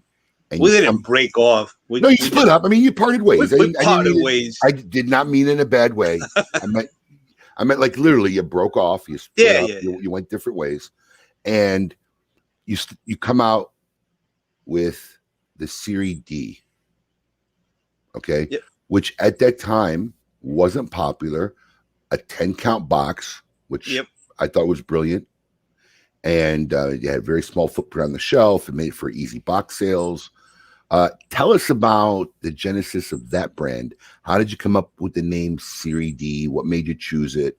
And then we're going to talk about how hot it was when it first came out in the market. It's just, when you're trying to launch new brands, you're trying to get away or find something original, which is actually pretty hard to do in this industry, because there's so many, the trademarks that are just have been taken. So the Series D was just I thought it sounded good. It sounded nice, and I liked it. It wasn't at all. Maybe I don't know. Maybe I was thinking about the Series D from Cuba, which was one of my favorite cigars and stuff. So that's more or less how. Did D stand for anything specific or no? No. Just Series D. Good. I mean, I think the A was taken. The V was taken. I mean, it's just it's hard, man. This industry, it's hard to come up with names, bro. Everything is like taken, man. And then even when the shit's not taken, you're afraid to like come out with something because somebody's gonna might be interpreted that way. Yep. Yeah, I mean, it's have insane. it in hiding. Yeah. There's my girl, Steph. We love you, Steph. So, when it came out, and I'm going to talk to myself as a retailer at the time, but I imagine, and I remember the story, it was a very, very hot brand. It did very, very well. And what do you attribute that to? Because it didn't come out of the gate slow, Eddie. I mean, at least not for us. When it came out, that cigar started selling, and there was repeat sales, and people were buying that cigar. Well, remember, fortunate again for me. I have been in business for so long in this industry. I've also been lucky enough to have a lot of friends, especially retailers, that have always given me their support. So getting it out easy, just like even still, that there's still the same rule to me applies nowadays. I mean, getting it out, it's always the easy part. The thing is, you got to make sure that it's a good product. So, like first orders, it's with me. Since I had so many good friends, they would, as soon as I come out with stuff, they'll tell me, Eddie, send me. I want to, give me your boxes here. I want to make sure that I pour them out. So, bottom line is, if you make a good product and you get the distribution out there, put it in retailers, people are gonna. If the product is good, people will enjoy it, and you'll do good with it. As opposed to putting out a shitty product, putting it out there and flopping. So again, because of the relationship I have with so many people, I've been fortunate enough to be able to place the cigars out there. So Series D went out. It was well received, and it was a great smoke. I mean, that was a great cigar. Were you surprised at how well it took off? No, can't say, because I loved it. I mean, I used to smoke those things like sheesh. So I thought it would do good. The blends from Pepin, the quality manufacturer that they've always had. Well, it didn't hurt that you had one of the best in the industry making the cigar. Of course. Oh, 100%. Right. Yeah. 100%. I mean, so it did well. It did well. So then at some point along the way, and I'm curious because we see this all the time on the retail floor, and obviously it's something you had to think about or contemplate, or the reason why. What led to it dying down and pretty much disappearing from the shelves? What causes that? What causes that? What causes that with any brand? I mean, sometimes there's production issues. Sometimes there's back order issues, and they can't, for whatever reason. I mean, there's some things that do hurt a brand and affects it. But I don't know, and I can't remember if there was a story to why Series D just faded away. Because that's kind of what happened in my recollection of things. It just kind of faded out. It took a while. You got to remember. I mean, if you take any brand right now. You take anybody making any cigars right now, if you have one brand and you come out with a brand and you come out with nothing in next period of time, let's say within a year or whatever, that brand, it peaks. Everything just now has such a short lifespan, and And like I said, I mean, even still today, I mean, you have some people that swear by Series D, and now that I'm getting them out there again, they go, "Oh man, I have forgotten how good, it is a good cigar. It might have different materials, or it might be a little different, but it's a good cigar." But the thing is that the brands out there they just have no staying power, man. I mean, it's like even right after launching Series D, I mean, it was like you go out there and do the events for Series D, and that the questions start like, "Eddie, what's new? What's your next project?" And it's like it's just crazy. It just you can't have just one brand anymore and expect it's gonna What was the rough lifespan of Series D? How long was that out in the market? That was a nice like 3-4 years. Okay, so let me ask you a question. In those 4 years, did you release another brand? Because I can't remember. No, I had Cubao, which was doing good. You bought Cubao back. That's right. You bought Cubao back. I did an awesome project that I did awesome with it. But one, in retrospect, and I had the right formula when I first thought about it, but then listening to all the retailers, I screwed it up. But like, remember the Wild Bunch? I was going to launch. How can I forget? I was one of them. You bought a lot of that. The Wild Bunch was one minor miscalculation. When I came up with doing that, I was only going to do, I think I wanted to do like total of like 1,200 boxes for the year. And I was going to come in and just bring like 100 each month. And I just wanted each retailer to have like 5 or some shit like that. Because I wanted to make it very, very limited. Okay, so let's discuss this because there, believe it or not, there's probably a lot of listeners watching or listening who don't even know what the Wild Bunch is. So why don't you give us a little synopsis of what that project was? The project with the Wild Bunch was made. I said, okay, look, I'm going to have 12 characters, 12 different blends. Every month, I'm going to do X amount of boxes. So every month I would get the boxes in. It was 500 boxes a month that would come in. And then they will be distributed to the retailers. So every character you planned on shipping anybody who carried your line like a handful of boxes. No, only to key retailers that had already subscribed to the plan. Okay, so but as opposed to just doing 100 boxes a month, which is what I really wanted it. So like everybody could just like go through the boxes and next month when the next box would come in, I mean, it would move. So get the product and move. But when I first started telling the guys about the project, everybody started giving me shit. No, 5 boxes I don't want. I want 15, 20 boxes every month. And I'm going like that's way too many. But bottom line is, I ended up just to make everybody happy, like increasing the number of sizes. So it really. It didn't create enough space from month to month so it created basically a glut of it took a lot longer for some of those boxes to move, but that was a great project and all the blends were like awesome. So I had plans of taking those blends and then turn them into other lines of stuff. But it just I started like just getting tired, like what's new. It was just plus, I was having some other issues and stuff, so I said, it's just my favorite one was the Honest Abe. The Honest, yeah, I'm pretty sure. So who? Wait, I have a picture of it too. I think. Who was the first character? I love it because it has Adam smelling my armpit. The art that you did has Adam smelling your armpit. Yeah, that's what he said. Huh? Yeah, that's what he said. Is why am I smelling your armpit? But who was the first Wild Bunch character?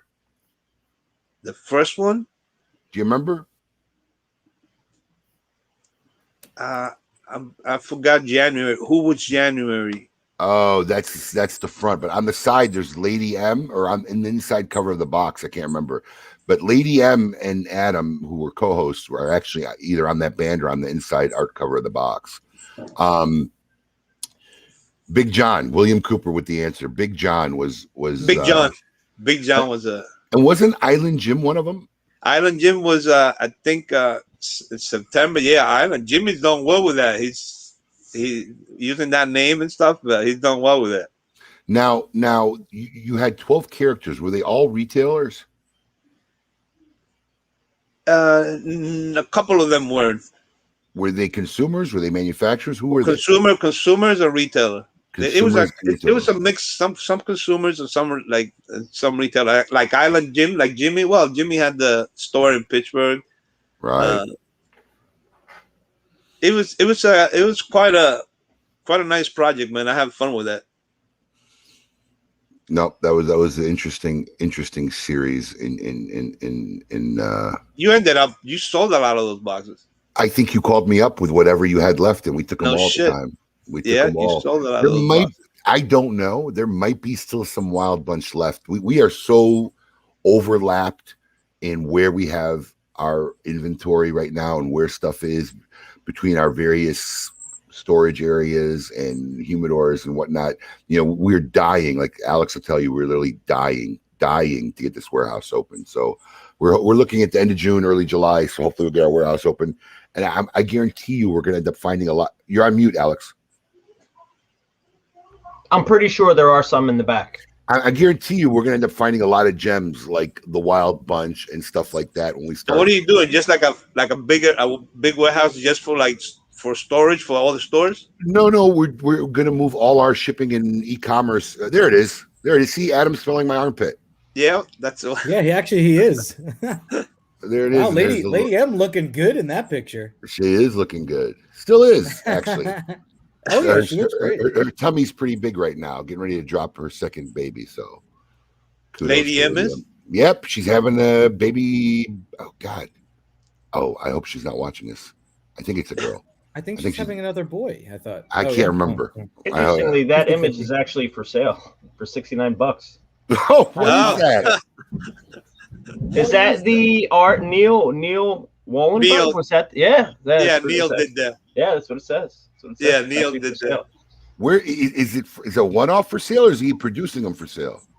I don't know. It looks like he's producing them. You can get them in different sizes. Oh, buy me one.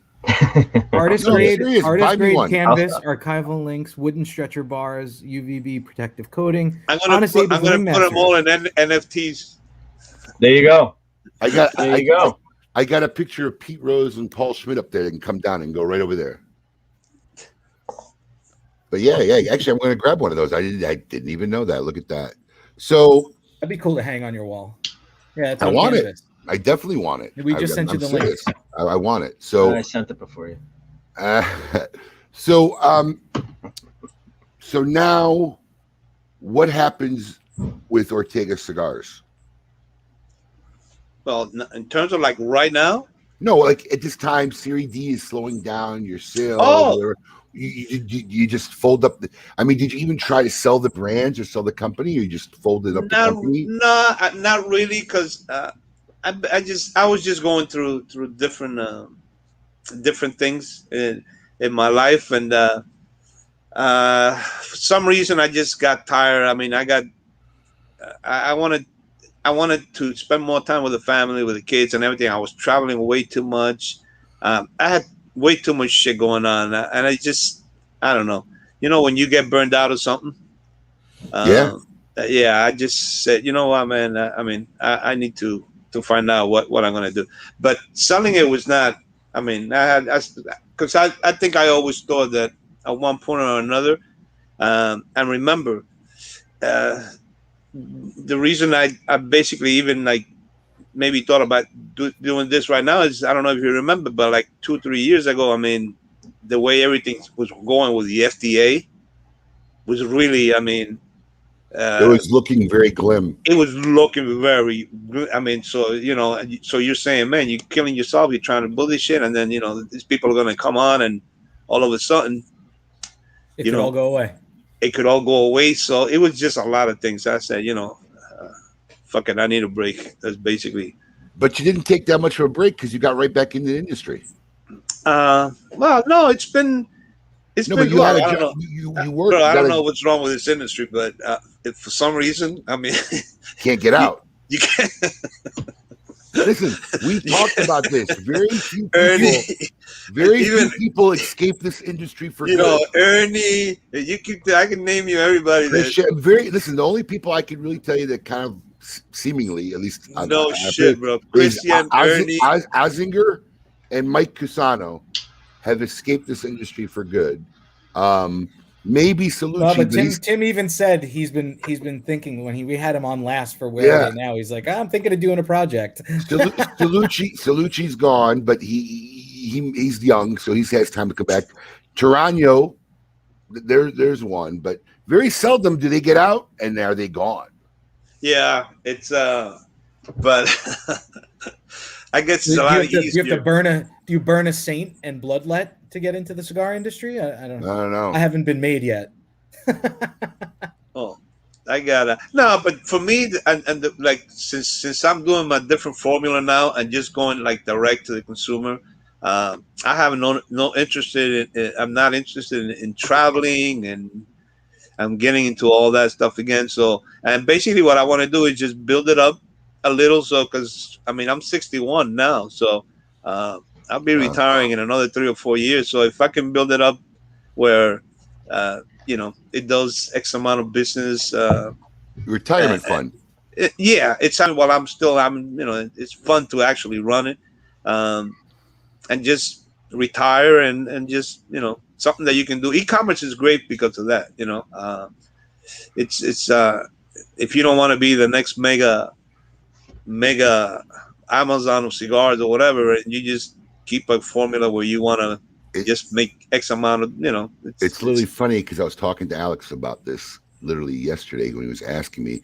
So I don't want to skip a step here. So when you got on your own, you went to work a little bit for Quality Importers, right? You were doing stuff there, and you were they were distributing the Cult cigars, weren't they? They actually Cult. Yeah, Cult is belongs to Quality. Carlos makes it. Got it. Yeah, Cult belongs to. So it kind of brought you back in, where you're kind of back to working with not for Carlos, but you kind of were back working with him a little bit. But with actually, with the short stint I had with Quality was not actually. I was basically the sales room manager, so I think we had like 10 guys on the phones. So it was more. It wasn't really that much to do with cigars, but basically just managing the sales operation there. So at what point did you say, I'm going to bring my cigars back? And what made you decide to sell directly to consumers instead of the traditional way of, wholesaling them to brick and mortars around the company? It wasn't actually that long ago. Now, I took some time off and I was traveling a lot. I was talking to Carlos and went down to his factory. Carlos was a lot smaller a couple of years ago. I mean, he's been doing his factory now. He's had his factory probably for like about 10 years, but little by little he's been growing. Now I took some time and went down there and visited with him, went out to check. But bottom line is he's making a lot more cigars now. He's got a huge inventory of tobacco.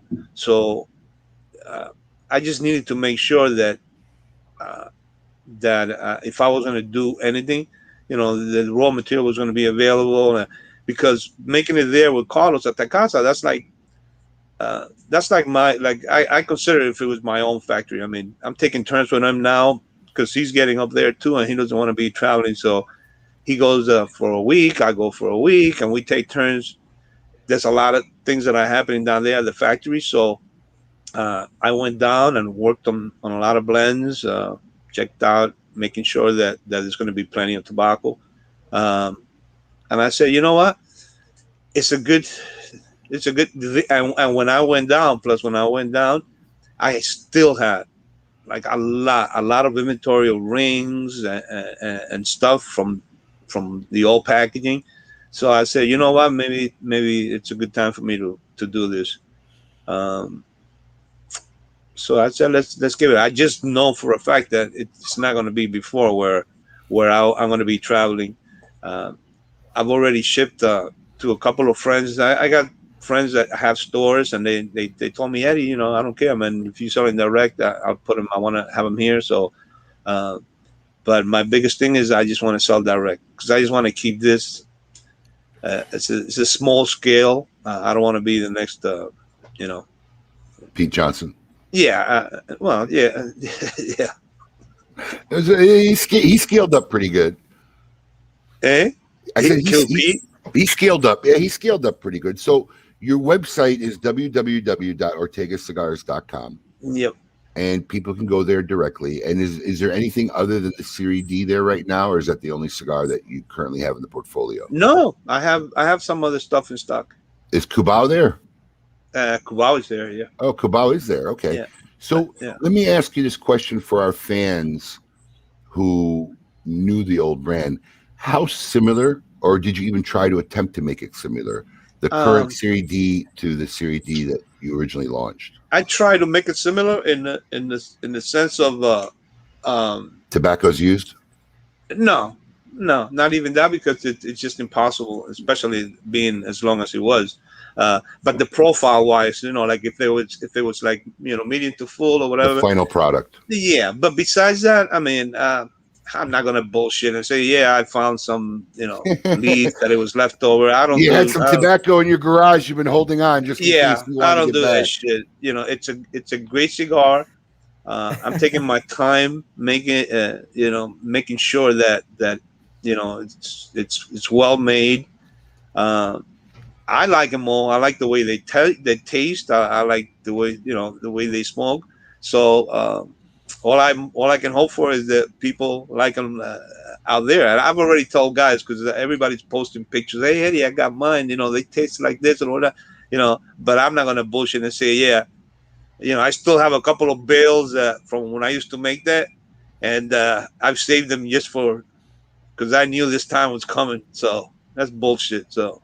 Well, if you're out there and you want to check it out, head over to www.ortegacigars.com and maybe you could try some of the Series D cigars and see what you think. If you like them, make sure you post it on social media. If you don't, just send me a personal message better. That way nobody needs to know. That's great.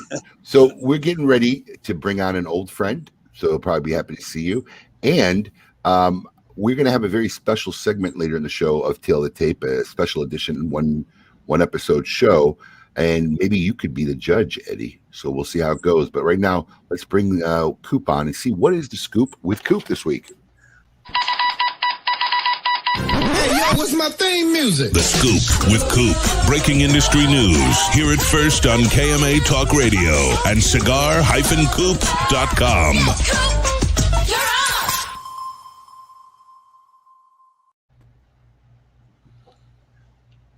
Whoa.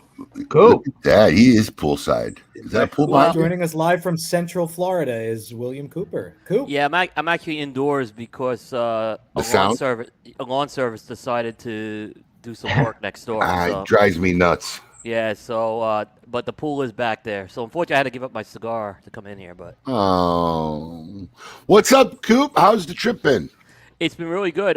This is the vacation part of it. You know, yesterday was kind of a down day with Scott. Obviously, thanks for doing that. I saw your post last night. I immediately put it up in the chat, and it's yeah. Yeah, he really loved the Smoke Inn social group and KMA. I could tell you that. I've known him for 10 years. Very loyal and just loved being a part of it. So he will be missed for sure. Yeah, he will. Yeah. But no, it's by the way, I just one news item. I actually saw my first alligator in the wild. I saw that. I saw that. I was shocked by that. I mean, for a guy that gets around a lot, that was your all the first trips alligator? down to Florida. You've never seen an alligator? No, never have. It was actually a Corona cigar in Sand Lake behind the store. Listen, next time you're in Delray or down here, have Vinny take you to the farms out here. Vinny actually wrestles alligators. Yeah, he does. Like literally wrestles alligators. Wow. Yeah, but it was pretty cool seeing it. I had never seen it, and then I didn't realize how fast they swim, and I saw him swim, and he's very fast. Those alligators are fast. Coop, come to any of our backyards, and you'll see him. Well, it's funny. My father-in-law was telling me. He goes, "Yeah, when there's water, you'll see an alligator, right?" And he was telling me. So when Always. I got to Sand Lake, I just looked at the lake, and you're a little bit elevated, so I wasn't in any danger. And I look down and I see, wow, there is an alligator just sitting there, kind of hiding, camouflaging himself. It was pretty cool. You ever take a ride? You ever take a ride in the Everglades? I have done that. I have done that, A lot of gators out there. but I saw manatees and stuff. I remember when. Oh no, I saw a lot of gators. Yeah, I when we haven't went. seen. I didn't see the gators. You'll see them when you're driving across the state, like we're gonna do today, going to Tampa. You'll see dead ones, roadkill alligators. You're going to Right Tampa across the today. road. Whose bachelorette party is it now? Yeah. It's a wedding. Jesus. Is it really, Paul? Oh, Seriously? come on, Paul. F, man. What do we Aren't not you get? aren't you at the age now where your friends are too old to get married? No, and the problem is that so many of my friends in the last year and a half were supposed to get married, and now all of them are cramming them into like a 2 or 3 month period. So this is the last one that I know of coming up. But it's gonna be fun. It's at the Tampa Aquarium. If anybody's, I'm gonna try and stop by and see Jeff and Tanya's store. I know they're not gonna be there. I'll give them a But, heads up to make sure they leave. Yeah. Paul, did you pack your dress? I did not pack my dress. Really? Coop, well done. This isn't a family wedding. It's friends. So I'm not going to be the center of attention. I'm listen. I do always open it up if somebody wants me to sing at their wedding. Sing a song. Give me a couple drinks. I'll get on the mic and sing. That has happened many times. That's where I can't bust Paul's chops. Paul can actually sing. Really? Yeah, Billy Joel too. Billy Joel, yeah. I think you put something up. Yeah, it's almost always Billy Joel. Yeah, he can actually sing. One of our events that we went to where Abe got like hung up because he missed the airplane or something, whatever went on. Me, Adam, and I think it was Erica at the time, went to a bar next to our hotel. And I mean, I think it was happy hour or something. I don't know why. I got a lot of drinks in me. And the guy started the karaoke and I sang once and there was like nobody else in this crowd. It was somewhere in North Carolina, I think. And the guy, every other song was like, "Hey, how about we hear from Paul again? What do you want to sing now?" So I sang that like was six that was songs a Smoke Inn remote up there. That was the Yeah, I Smoke think Inn so. Yeah, I remember that. Yeah. Abe, how many stores you got now? There are about 10 smoke-ins in South Florida. 10? Yeah, we got a little less than half of that. Yeah. We like to keep busy. So, Coop, what's the scoop this week?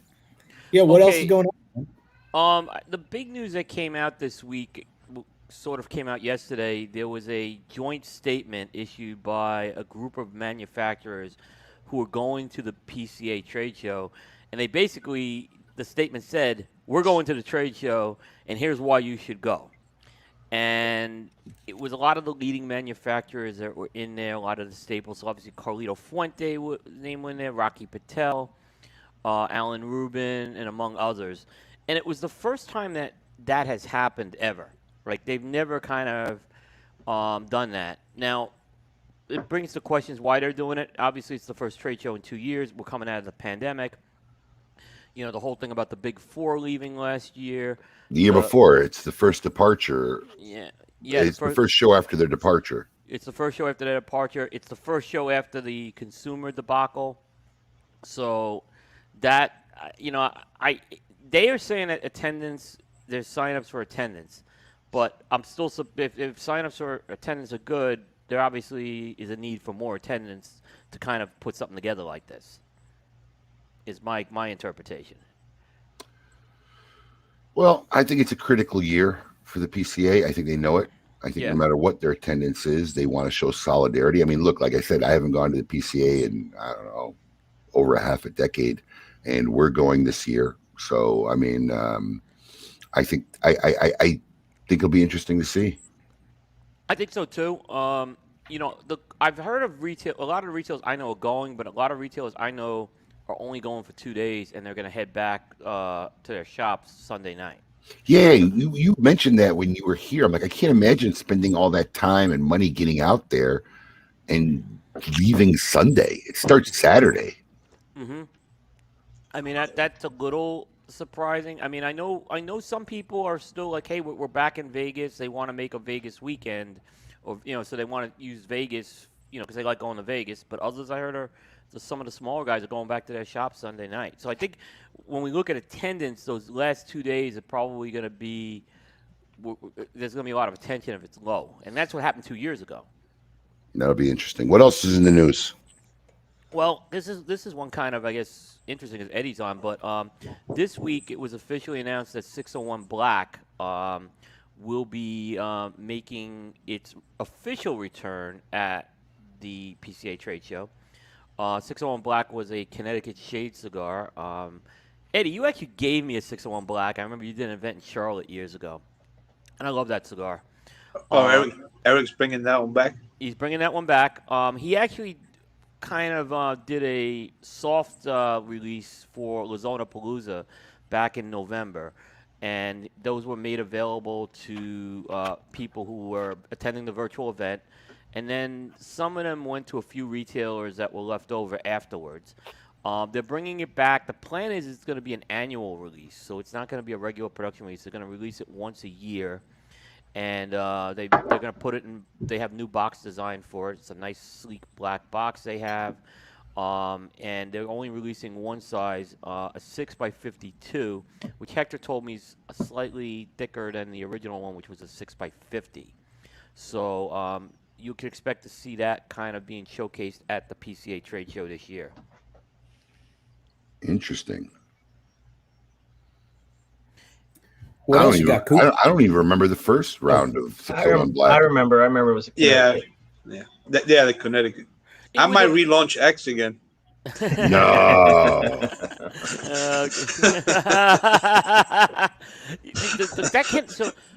That Connecticut was actually ahead of its time. So that was a Boulder Connecticut. Yes, it was.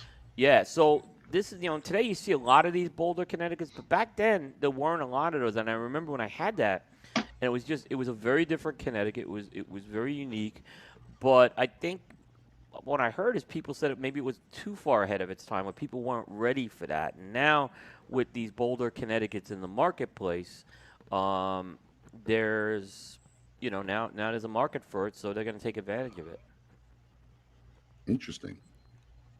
Anything else you got going on, Coop? One other. It's been a slow week, but Crown Heads announced a limited edition line extension to the Four Kicks Capa Especial line, which is their Sumatra blend. And this one is called the Aguillas, which is a 5.5 by 50 figurado shape. It's based on an old Cuban shape. So they're going to be doing typically Crown Heads, what they do is they release a core line, and then they come out with a special limited edition size. Usually it's one or done with that. That should be hitting the stores in June. So if you're a Crown Heads fan, you're going to want to seek that one out. Cool. Is everybody hearing Coop? Somebody said they couldn't hear Coop on there. Maybe just them. I hear him. He clipped out briefly, but it didn't. Okay. I can hear him fine. Is that better? I think the mic's. I checked. Yeah. Yeah. Yep. Anything else going on, Coop? Other than attacking that soda? No, it's V8. It's V8. V8. No, I've never seen anybody drink a V8. Yeah. Without vodka. Vodka. I am trying to. I did tell you I am trying to be a little more healthy. Good for you. I don't want to get a fat boy joke from Eddie. So No, man. But let me tell you, if you see Eddie first, if you gained weight, Eddie's gonna let you know you gained weight. So the good news, I was down in Florida. People said I lost weight this time. You did. Yeah. You look good. That's because I love you, Coop. I know you do. Listen, at least Eddie has the body where he can say that. I say that. Look who I am. The same here. I'll pick on you. Yeah, Abe calls me fat every week. Oh, look, man, your neck is now overlapping the collar of your shirt, your chin. Yeah, but yeah, definitely. If you gain weight, Eddie's gonna let you know. It's for sure. Why did I say anything to you last time I saw you? Yes, you did. Oh, yeah, I did. It was like, Coop, you put on a couple. Because I think I saw you. I think the last time I saw you, I was over at Alec Bradley, and I think that's when we saw each other last. I can't say shit to A. Remember, remember that time you snapped me? You shake my hand with your hand, bro. You almost crushed my fingers. Well, on purpose, or were we playing? Yeah, no shit on purpose. I don't know. You put the grips on him, bro. Yeah. A lot of times I'll walk out on the floor and I'll, hey, what's up? And guy. I'm sorry, man. Like 50-pound mitts. I forget sometimes. Yeah. Let me pick up my lungs. What else, Coop? Shall Is that we, it? That's it. We're very sorry. light week this week with a holiday and coming off TPA. Yeah, but we should be getting a lot of news in the next few weeks as we get to the PCA trade show. Very, very, very, Coop, very cool. Coop, are you on vacation with a wife or the girlfriend? Ooh. The wife. The girlfriend is next month in Vegas. Right. We don't talk about that. Shall we get to the new version of Tale of the Tape? Well, we got a very special edition of Tale of the Tape. As you know, the boys needed one more week to get ready for season 2 of Tale of the Tape, which was going to be, I don't want to call it WWF. Wrestling. Pro wrestling. Pro wrestlers. Pro wrestlers. Yeah. Top 10 pro wrestlers. Top 10 pro wrestlers of all time. So they need one more week before they're ready to launch that. So we decided to do something. Coop and I, when Alex was out sick, Coop and I did a one-time segment for frozen pizzas, and it caused a lot of stir. I mean, guys were buying pizzas, trying them. It seemed to have. They still are. Yeah, it's been. I like the reaction we've gotten from it. It was really positive. So this is going to be another special edition episode, and we will tell you what we'll be covering. Right? Are you going to play the intro, Paul? Right after this.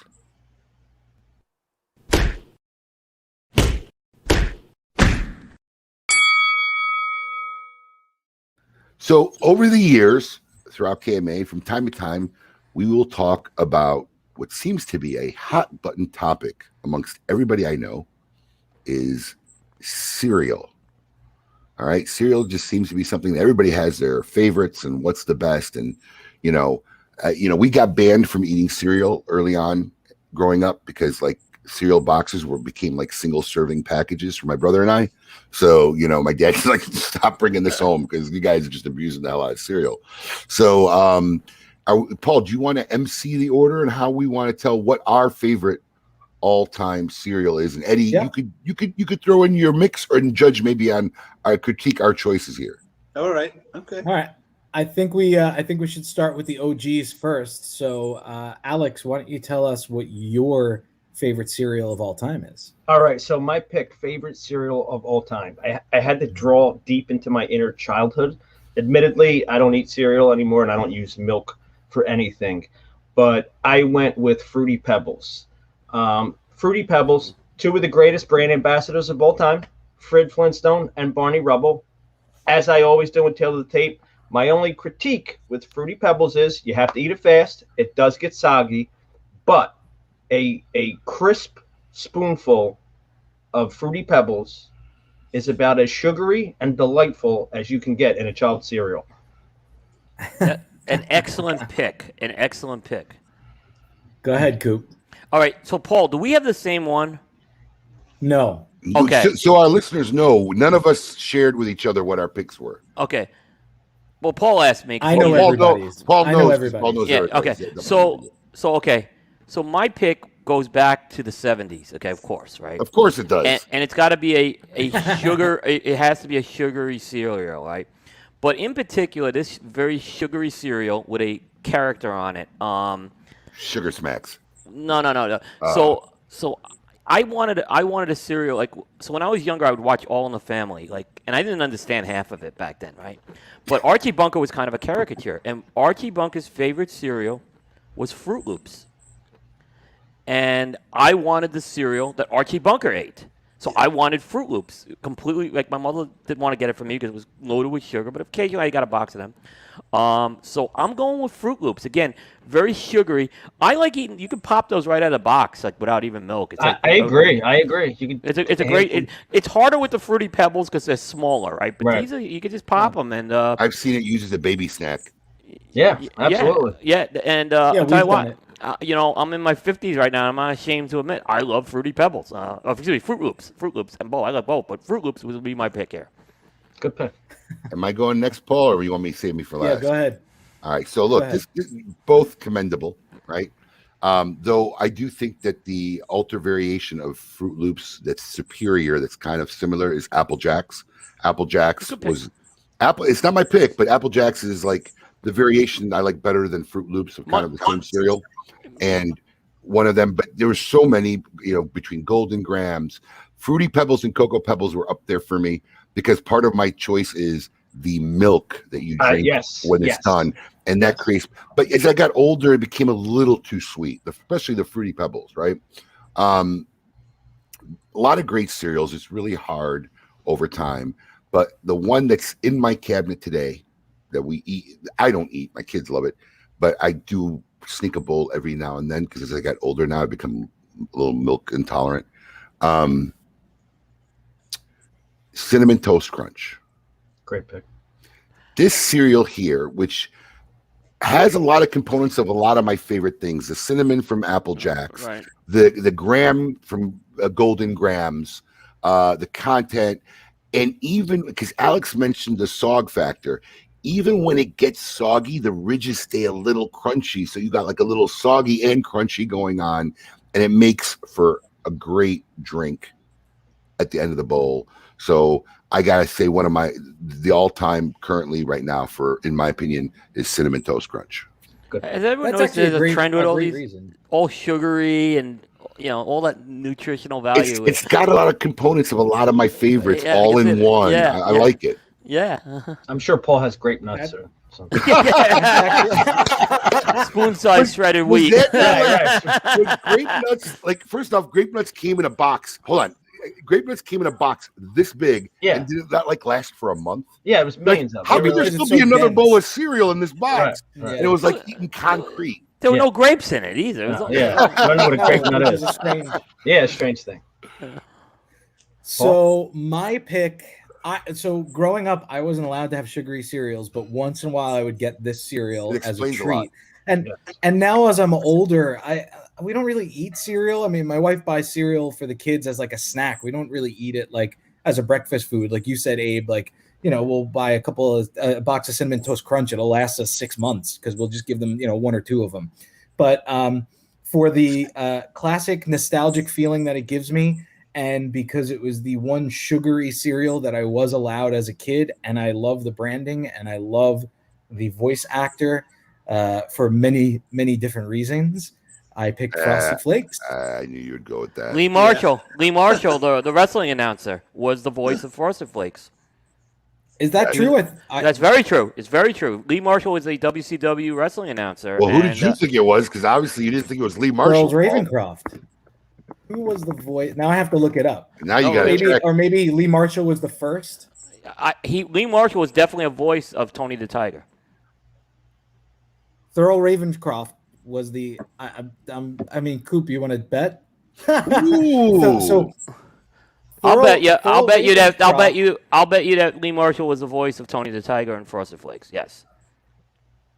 Wait. Is that like the only one? Wait. Here's what happened. So Lee Marshall was after Thurl Ravenscroft. Okay, so they were both. Died. So they were both. Okay. So they were both. It's a push. Okay. There you go. Thurl Ravenscroft is the original voice of the Grinch, that original animated film, and he was in a bunch of Disney films and of course. But the guy has a really unique voice. A Disney guy. Frosted Flakes, a great cereal. My only critique of that would be, the only thing with Frosted Flakes is you can just take a bowl of cornflakes, throw some sugar on it, and you have Frosted Flakes.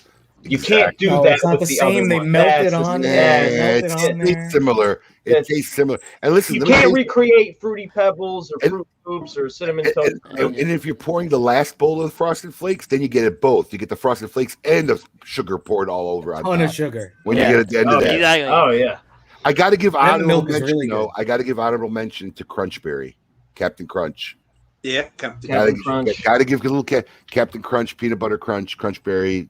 That's an honorable mention. Right? And Blueberry, the monster cereals. The monster cereal is good. That's an honorable mention as well. I almost picked Blueberry. Count Chocula. I almost went Lucky Charms. Count Chocula, one of my favorite characters. Yeah.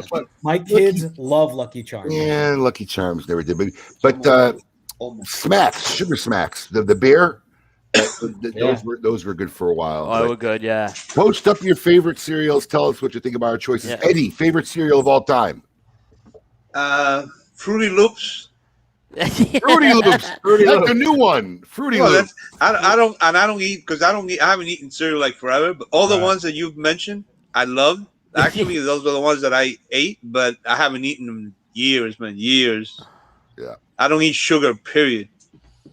So there you have it. That Good is for this you. week's Tale of Tape. Next week, we will be back with season 2 of Tale of Tape featuring pro wrestlers. We will see Coop and Alex week by week from their 10 to their number 1 picks of the greatest pro wrestlers of all time. And now to Should be end interesting. this week's KMA episode in our traditional fashion, it's time to see who belongs in a cigar insane asylum. Welcome to the Cigar Asylum, Did you know I'm utterly insane? We all go a little mad sometimes. where logic and reason cease to exist.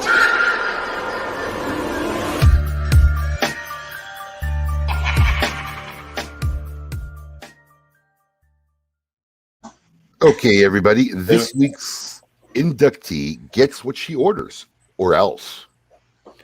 A 77-year-old, of course, Florida woman, visited a local Burger King to have a relaxing Whopper.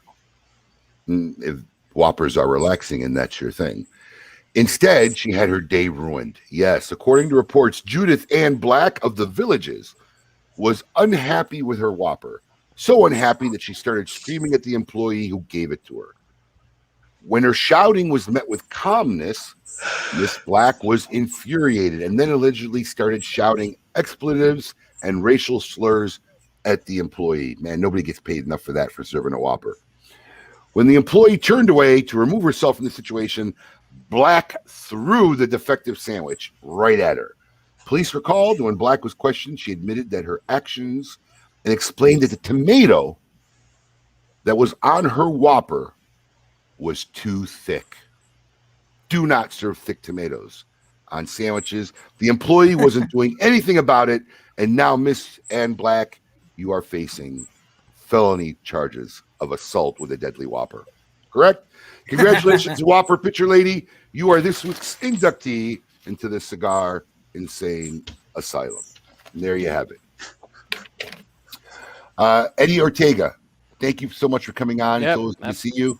Next time you're strolling up I-95, make sure you stop by and say hi to us here at Smoke Inn HQ. Coop, as always, enjoy the rest of your travels. Thank you. And your stay. Next week, we have comedian. This should be a very interesting show. First timer on KMA Talk Radio. Vic DiBitetto. Anybody on a big Vic DiBitetto fan? Oh yeah, gotta get the bread and milk. Yeah, I've seen a lot of his videos. Yes. Yeah, gotta get the milk and Gotta get the bread and milk. I gotta get the bread and milk. So yeah, we'll have Vic DiBitetto on. I had the pleasure of having dinner with him at last month down in Fort Lauderdale. It should be an interesting show, to say nonetheless. Don't forget to visit the Scoop hyphen. I forget the fucking Cigar-Coop.com. Cigar-Coop.com for all the latest news and updates. Go check out my man Eddie Ortega's website at www.ortegacigars.com. And everybody out there, have a very safe and happy Memorial Day. Let's take a moment this week to light up a cigar and remember what the holiday's actually about for those who gave up the ultimate sacrifice in serving this great nation. Amen. Thank you for joining us on another Saturday morning. We hope we entertained everyone, gave you a couple hours of fun. Great way to start the weekend. And until next week, keep it lit.